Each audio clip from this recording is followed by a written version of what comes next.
is designed to show you how to generate a form using Microsoft Forms. First of all, if you're in Office 365, which is online, you can simply navigate down the side of your bar to where you see Forms located. It might be in a different location, but it should be on the sidebar. Or if you do not see it immediately available, go to your waffle in the upper left-hand corner. We call that a waffle with all the dots. And again, you should find it located. Select it, either location, to open up Forms. Once you have successfully navigated into the Forms area of Office 365, then you can simply click the upper left-hand corner button. Usually it's indicated by green color, and click New Quiz. There is a drop-down that says New Form. So whether or not you're wanting this to be a quiz or a form, it's up to you. They're basically about the same. So I'm going to go ahead and click New Quiz. One of the first things you want to do is title your quiz. I'm just going to title this Sample. And that's just because we're working with a sample quiz right now, just to show you some of the features. One of the options you do have is you can also add an image if you'd like to. If you have something in particular that you want to put beside the title, then you would click this button. You can either search, the default is Bing. You can also upload it from your device if you would rather do that, if you have it saved. Or you can retrieve it from your OneDrive. It's totally up to you. Again, it's not required, just an option for you if you would like. The other thing you can do is, if you want to, you can kind of update your template, your background, which is your theme. Click on Theme. You can choose any color or option that you want to, but let's just say you have something else in mind, you want to customize it yourself.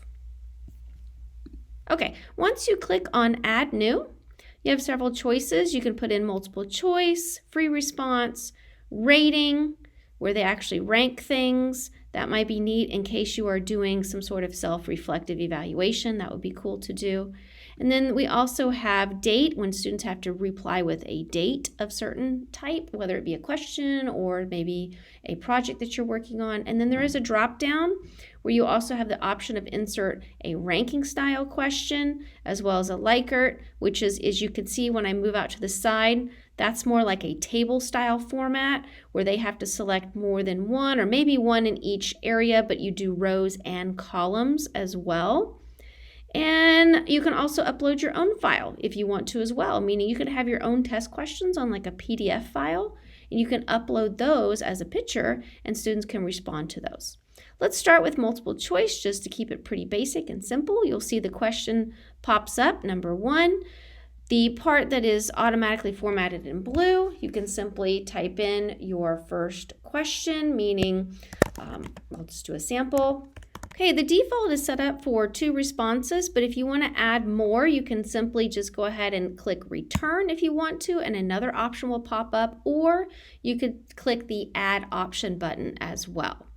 Now, let's just say you have this in there by mistake, you didn't mean to. Oh, I want to get rid of that. You can go over to the trash can and delete option 3 if you like to.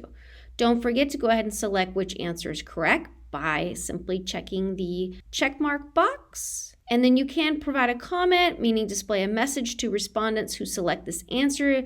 Like, let's say that student selected that answer and it's correct. If you want to put in a, hey, great job, so they kind of know that they answered it correctly, you could do that if you wanted to. Totally up to you. Now, if it is a multiple correct answer question, if you have more than one answer could be correct, you would want to slide this button to on, and then it turns from round circles to check boxes.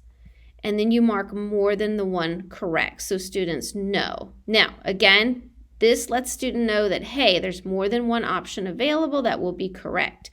Also, if this is something you want to make sure all students answer this question, you want to click on Required and turn it green on the slider button as well. This drop-down menu over here allows the options to be shuffled so that way students, if they're sitting computer next to computer, we are better able to monitor students, getting a long neck and looking to the side and checking out to see what their neighbor is putting down. So it shuffles them a little bit for them as well. And then branching is a little bit more, again, of an advanced option, but it sends students after they answer one question to a different location in the form based upon the answer they provided in that particular question. So something to play with a little bit in the future if you're interested. But again, if we're just keeping it straight and pretty basic, then this is the style you want to stick with. The free response is, again, very similar. So you could, again, ask a question. This time, students are able to free response. You can type an answer in, however, it is very specific, meaning if the student types in, for example, they answer Mrs. Roberts, which is correct, but if they put in Ms. Roberts, or they didn't put in a period, or they didn't capitalize the R, be aware that it probably will not check it as being correct. So it is sensitive in terms of caps as well as punctuation. Don't forget, every time you add a question, you want to make sure you assign a point value to it. That's really important to do, especially if it's a quiz for you. If you're not counting it towards points, then obviously you don't need to add in the numbers as you see fit. Let's say I have a multiple selection question. Let's go ahead and put one in. All right, so I have my multiple choice question in here. It will also add in suggested responses. You can choose to put those in there if you want to, but you don't have to. It's just part of the program that they offer. But again, it's totally up to you. However, let's say that I've got my style, my questions set up. I've got it set so that my answers are shuffled. And you'll see that because it's now check marked. This is a required question. It doesn't have multiple answers. It's worth a point. And I don't want to have to do these settings every single time. So I just want to change the question up in the responses. What I can do is go right up here to the duplicate button, means copy the question. Click that and it copies the question over. So now all I have to do is change the actual question itself, the responses, the answer choice, but the formatting is already done for me. Continue going through this until you're ready to go. Now, if you have your quiz all finished, ready to push out, then what you can do is go over to Share in the upper right-hand corner. Do not worry about these down here. If you're sharing to students, you'll just want to copy the link, and you can paste it out to kids. You can either put it inside of Microsoft Teams if you would like to, or you could also push it out via email. You can put it on the board for the kids to go to the link. Whatever you choose to do, this would be the link that you want to share. You can also shorten the URL, especially if you're going to put it on the board for the students. It will automatically regenerate a new code for you or a new web address. Copy that. And again, you could paste it inside of Teams, or if you want to push it out on email, totally up to you how you want to do it. Then when you're ready, responses will be right here. When you click on that one, obviously this one doesn't have any at this point in time, but will provide you with the data that you need to go over those scores and see how the students responded. Okay, hope this helps. Have a great day.